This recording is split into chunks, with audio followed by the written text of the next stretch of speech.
জাহাঙ্গীরনগর বিশ্ববিদ্যালয় কেন্দ্রীয় ছাত্র সংসদ জাকসু ২০২৫ এর নির্বাচনী অভিজ্ঞতা ও জাকসু পরিকল্পনা নিয়ে কথা বলতে আমাদের সাথে আছেন জাকসুর নবনির্বাচিত কার্যকরী সদস্য মোহাম্মদ আলী চিশতি।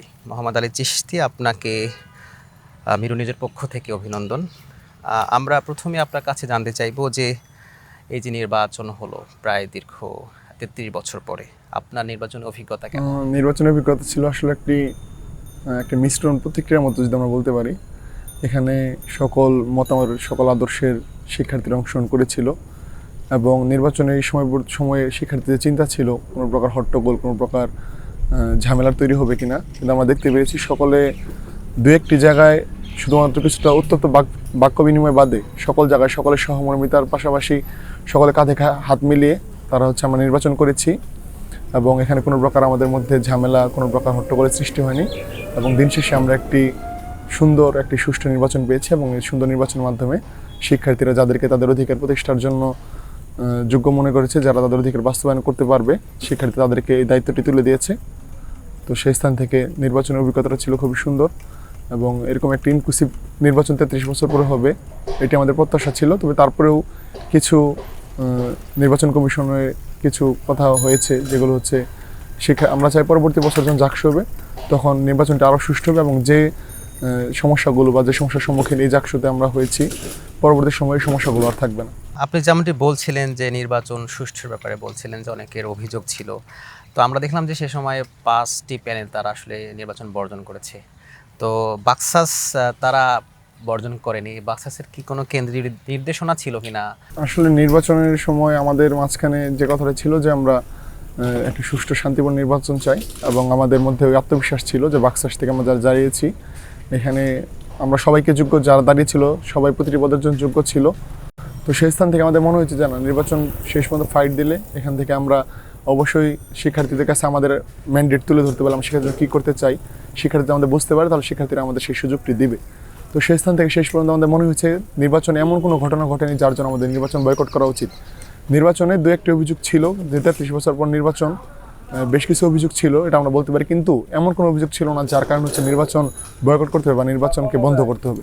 তাহলে নির্বাচনের যারা বয়কটের ঘোষণা দিয়েছে বা বর্জন করলো দেখলাম, তারা তো বলেছে অভিযোগ আছে কারচুপি। তো সেই জায়গাটা তাহলে কি তারা নির্বাচনে আসলে হেরে যাবার আশঙ্কা থেকেই এমনটি বলেছেন কিনা? তারা হেরে যাবার বিষয় থেকে বলেছে কিনা এটি আমি সঠিক বলতে পারবো না, কারণ যেহেতু এটি তাদের ব্যক্তিগত বিষয় ছিল, তারা প্যানেল হিসেবে তারা সিদ্ধান্ত দিয়েছে এবং একটি প্যানেল আপনারা জানেন 20 থেকে 25 জন মানুষ থাকে, তাহলে প্রত্যেকে হেরে যাওয়ার ম্যান্ডেট নিয়ে সেটি তারা ঘোষণা করেছেন, সেটা আমার বলার রাইট নেই। তবে আমি এতটুকু আমার অবস্থান থেকে বলতে পারি, এই নির্বাচন বয়কট করার মতো বা নির্বাচন থেকে উঠে যাওয়ার মতো কোনো প্রকার পরিস্থিতির সম্মুখীন আমি হয়নি এবং আমাদের প্যানেলের সিদ্ধান্ত ছিল, আমাদের সামগ্রিক সিদ্ধান্ত, এখানে কারো ব্যক্তিগত বা কেন্দ্রীয় সিদ্ধান্তের ভিত্তিতে আমরা নির্বাচনে সেই সিদ্ধান্তটি নিইনি। আমাদের সকলের সিদ্ধান্ত ছিল যে আমরা নির্বাচনে থাকবো এবং এমন কোনো অপ্রত্যাশিত বা অনাকাঙ্ক্ষিত ঘটনা ঘটেনি যার কারণে আমাদের নির্বাচন বয়কট করতে হবে। আমরা তো যেমনটি জানি আপনি প্রথম বর্ষের শিক্ষার্থী এবং ভোট পেয়েছেন প্রায় 2500 কাছাকাছি, বলা চলে 2400 ভোট।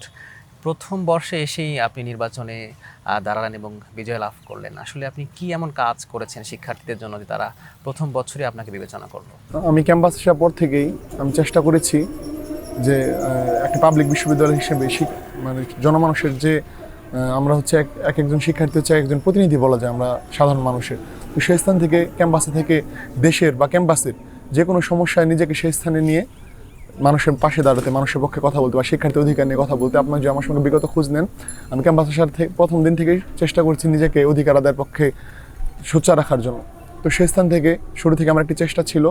পরবর্তী সময় নির্বাচন আসার আগ দিয়ে আমি বিভিন্ন মানুষের সাথে পরামর্শ করি, আমার বন্ধুদের সাথে এবং সকলের সাথে পরামর্শ নিয়ে আমি একটি সিদ্ধান্ত নিই এবং আমার বাংলাদেশ গণতান্ত্রিক ছাত্র সংসদ সমর্থিত প্যানেল, আমার গণতান্ত্রিক ছাত্র সংসদের নেতৃবৃন্দকে জানাই।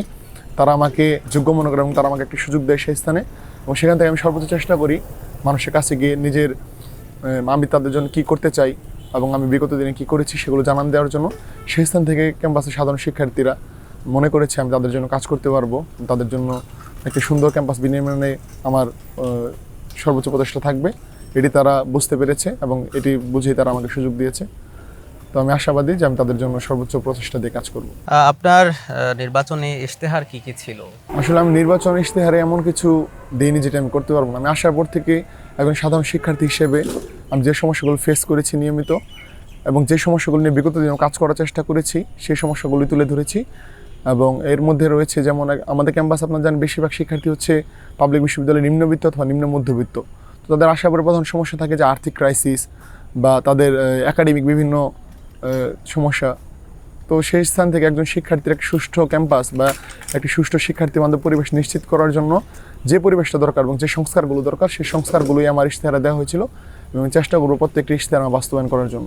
কেন্দ্রীয় সংসদ, সেখানে ছাত্র শিবির সমর্থিত যে প্যানেল সম্মিলিত শিক্ষার্থী দল, তাদের 20 জন রয়েছে। তো সেই জায়গা থেকে কাজের কোনো সমস্যার সৃষ্টি হবে কিনা, তারা তো নির্দিষ্ট একটা মতের। তো আপনি চাপ অনুভব করছেন কিনা? না, আমি এখন কোনো চাপ অনুভব করছি না, কারণ নির্বাচন আগ পর্যন্ত আমরা জানি আমাদের বিভিন্ন প্যানেল থাকলেও এখন আমাদের প্রত্যেকের একটি পরিচয়, আমরা শিক্ষার্থী প্রতিনিধি।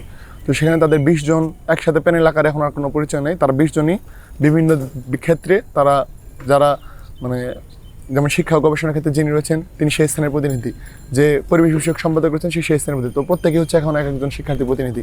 তো সেই স্থান থেকে আমি একজন শিক্ষার্থী প্রতিনিধি। তো আমার মনে হয় না তাদের সাথে উত্তপ্ত বাক বিনিময় বা তাদের সাথে কোনো প্রকার সমস্যার তৈরি হবে। আমরা সকলে মিলেমিশে একটা ইনক্লুসিভ জাহাঙ্গীরনগর প্রতিষ্ঠার লক্ষ্যে কাজ করব এবং সেখানে যোগ্য, আমার মনে হয় একজনের কথা যোগ্য হয় সেটাও সেখানে মেনে নেওয়া হবে এবং আমরা সকলে মিলে সম্মিলিত সিদ্ধান্তের মাধ্যমেই একটা সুন্দর জাহাঙ্গীরনগর বিনিময়ের লক্ষ্যে আমরা একসাথে হাতে হাত রেখে কাজ করব।